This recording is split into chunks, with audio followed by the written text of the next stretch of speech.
Kellemes szép napot kívánok, mint ahogy nekem is van. Kellemes, szép nyárias nap van, úgyhogy én is elindultam egy biciklis túrára. Szín község után vagyok, és elindultam Szelce puszta felé.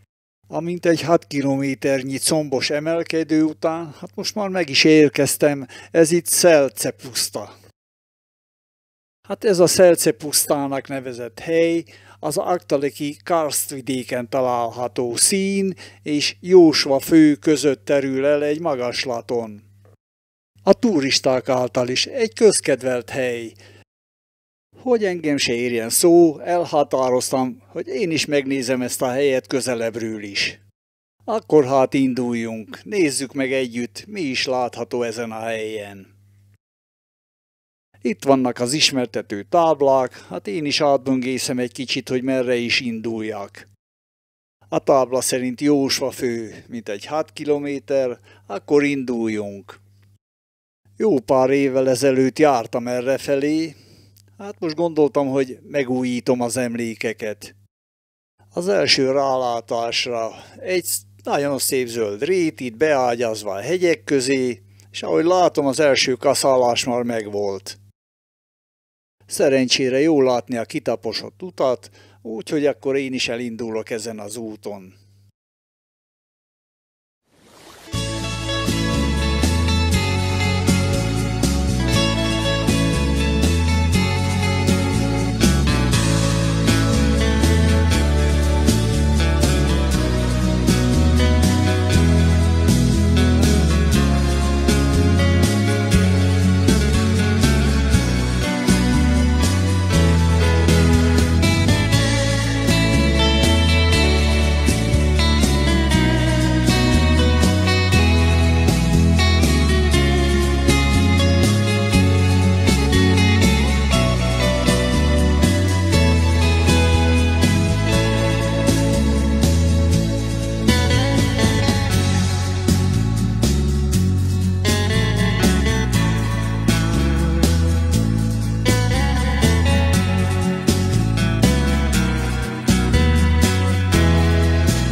A réten való kisebb ide-oda bolyongás után azért csak leértem most ide, ez Jósva fő.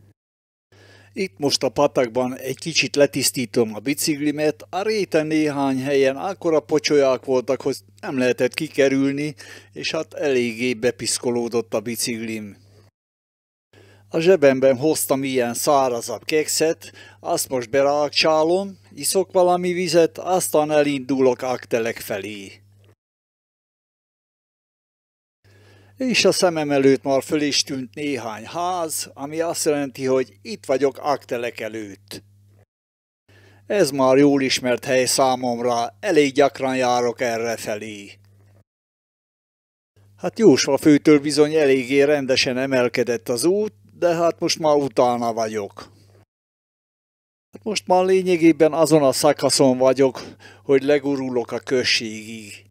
Ott majd egy kis emelkedő jön, de aztán ismét legurulok a város központja felé. Ez már most a biciklizés kellemesebb része. És itt a város üdvözlő táblája, úgyhogy megérkeztem, ez már Ágtelek. Egy kis emelkedő, aztán ismét lefelé.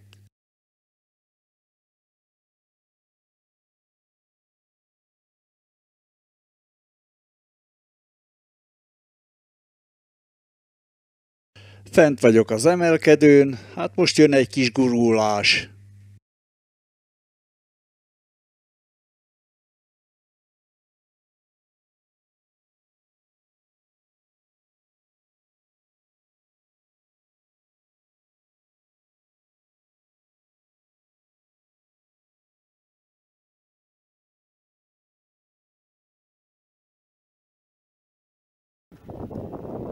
Az elágazásnál elfordultam jobb felé, és most az Ágteleki barlang felé tartok. Barlanglátogatás ugyan nem lesz, de annyi időt szentelek rá, hogy akiknek ez a hely nem ismerős, hát megmutatom, hogy is néz ki. Itt a szikla, aminek a zajában van a barlang bejárata. Én megállok, és akkor körülnézzünk, hogy is néz ki ez a hely. Oldalirányból föl lehet menni a szikla tetejére is, szép kilátás nyílik aztán a környezetre.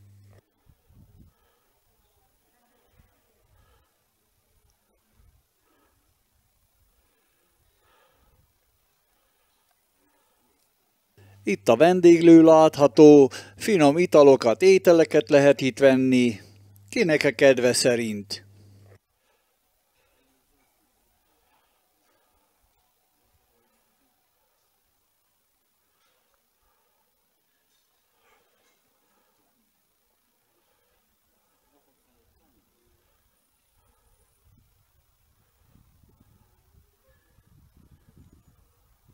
Egy kis fedett pihenőhely a turisták számára, aztán az információs központ.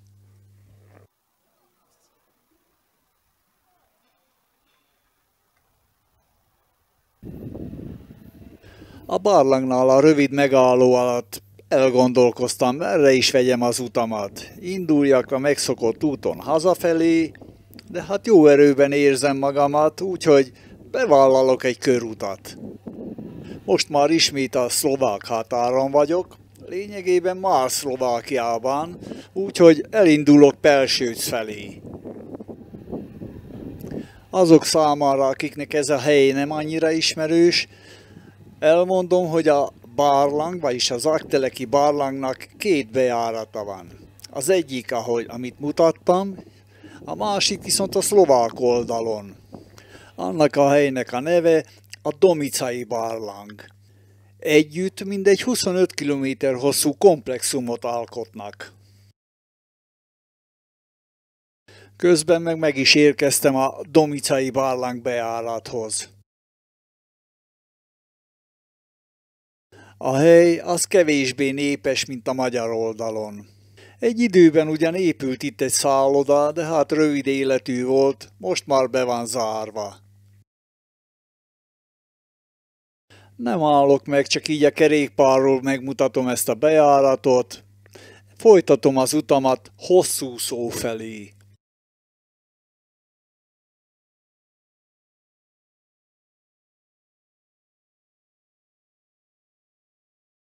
A tájról hosszabb videót nem fogok készíteni, nem annyira látványos, semmi különlegességet nem tudnak majd mutatni, inkább csak megpróbálom a falvakat, mint egy nyaklanszerűen fölfűzni egymás után, hogy is néznek ki, hát ha valakinek kedve támad majd utánam csinálni a túrát.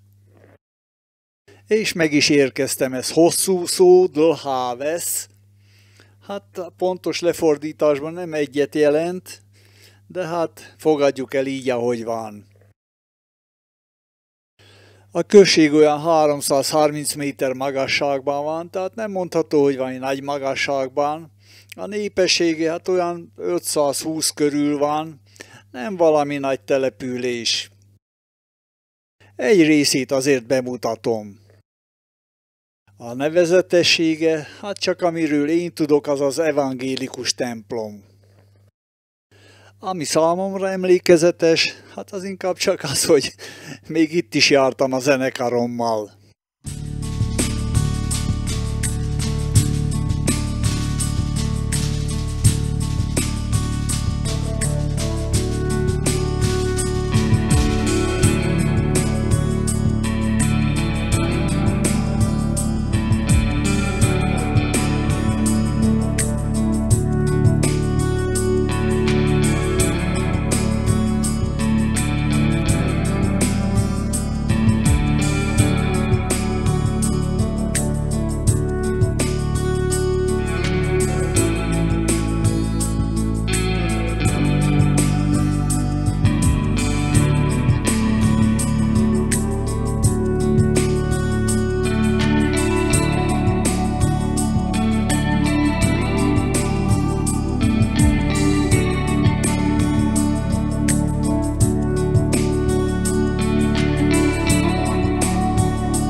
A közbelső útvonalon olyan gonosz ötletem támadt, hogy nem megyek a főúton, de megpróbálok végigmenni a Szilicei fennsíkon. Úgyhogy elfordultam a főútról, és most itt vagyok egy kis faluban, aminek a neve Ardóvo.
Borzova völgyön fölfelé, egy hosszú emelkedő után végre elérkeztem a dombtetőre.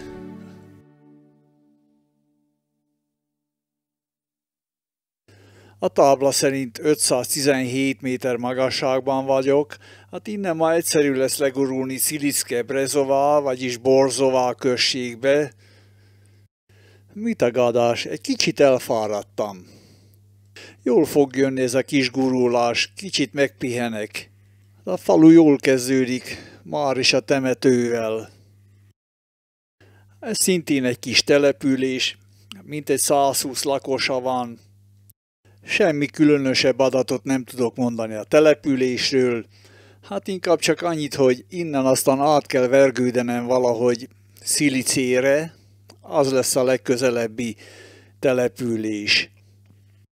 Magam is kíváncsi vagyok, hogy néz ki ez a település. Életemben egyszer voltam errefelé. Nem sok mindenre emlékszek már. Annyit azért tudok, hogy a falu végén már végződik a közút, innen már aztán nem vezet sem erre, legfeljebb a mezőkön át, ahogy említettem, Szilicére valami út, de még azt is majd meg kell keresnem, hogy merre van.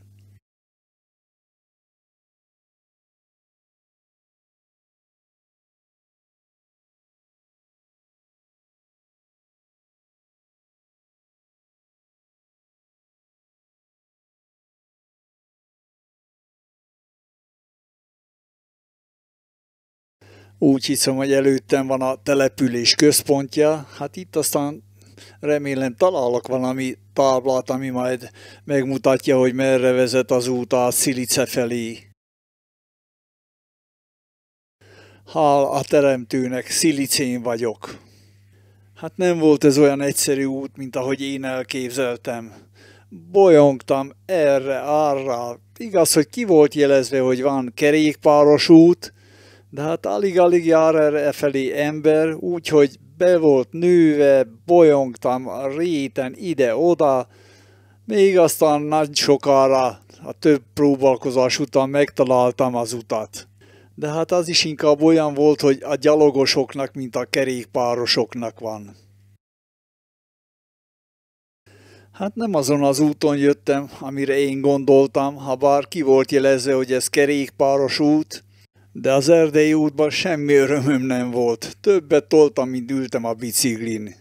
Na de most már legalább ismert helyen vagyok, innen aztán már csak le kell gurulnom az erdőn keresztül Jabloncára.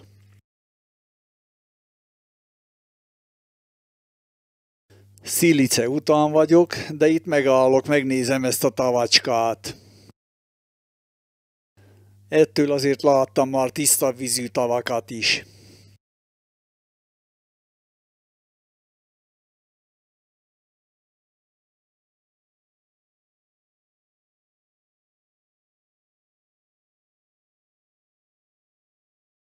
Ennyi volt a nézelődés, akkor most keresztül az erdőn irány Jablonca.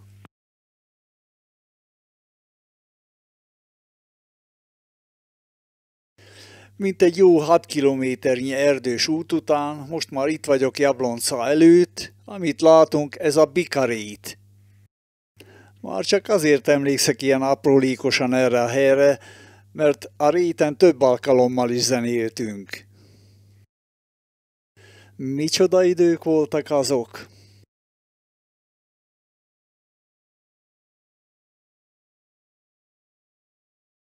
Most, hogy leértem a szilicei fennsíkról, hát most már ilyen lapos úton fogok menni egy jó ideig.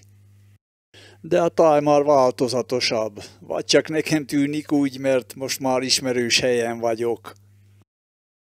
Maga a község az a Torna-görgői Katlan végében fekszik, hát nem nagy községről van szó, mint egy 180 lakosa van, de még mindig magyar lakta településnek mondható. 90%-ban magyar ajkúak laknak itten. Ez már Palóc település, több helyen látni még Palóc stílusú házakat. Egy kicsit benézzünk a faluba, hogy is néz ki.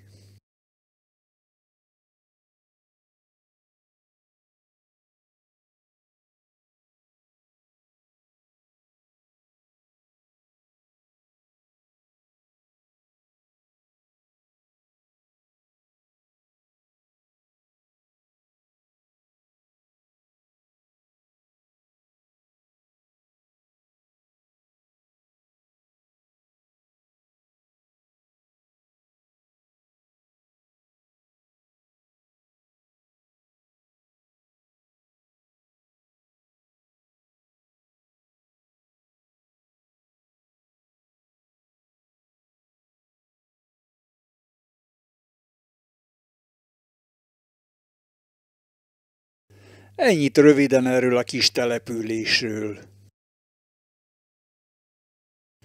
És előttem a hegyek alatt föltűnt Szádálmás, vagy Jablonovna turnyó. Most már valóban a Tornai Katlanban vagyok.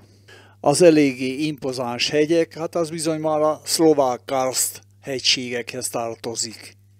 Egy kis részt azért megmutatok a faluból, végig nem tudom videózni, mert kezd emelkedni és egy kézzel nehéz lenne, de egy kis részét azért igyekszek majd megmutatni.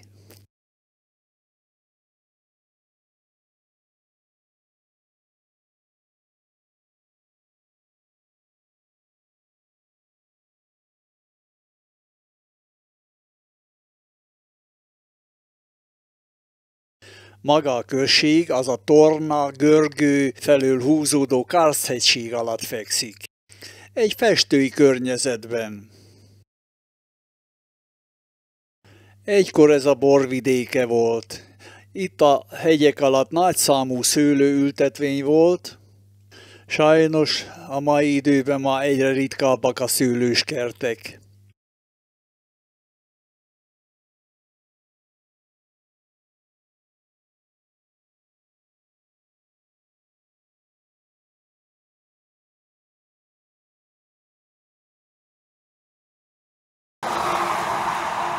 Almást elhagytam, most már Görgő előtt vagyok, de most már a főúton megyek hazafelé.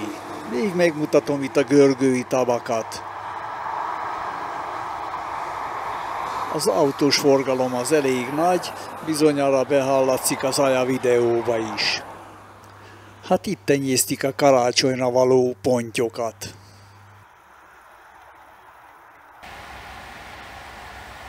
Gondolom, sokak számára nem annyira ismerős az a hely, úgyhogy megmutatom itt a Görgő fölött húzódó karsthegységet. Számomra már megszokott látvány, de gondolom, akik nem ismerik, azoknak szép látványt nyújt.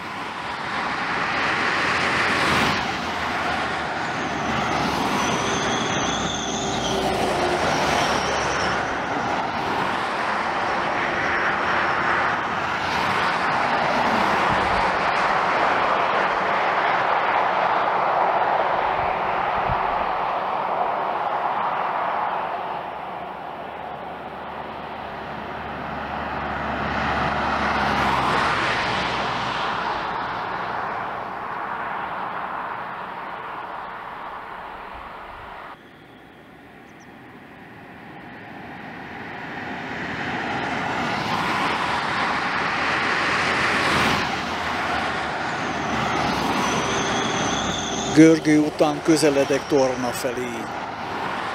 Itt is van még érdekesség, amit meg szeretnék mutatni. Hát itt látható a Szádellői völgy bejárata. Innen még 12 kilométer hazáig, de azt már nem mutatom. Sajnos kifogyott az élet a kamerámból.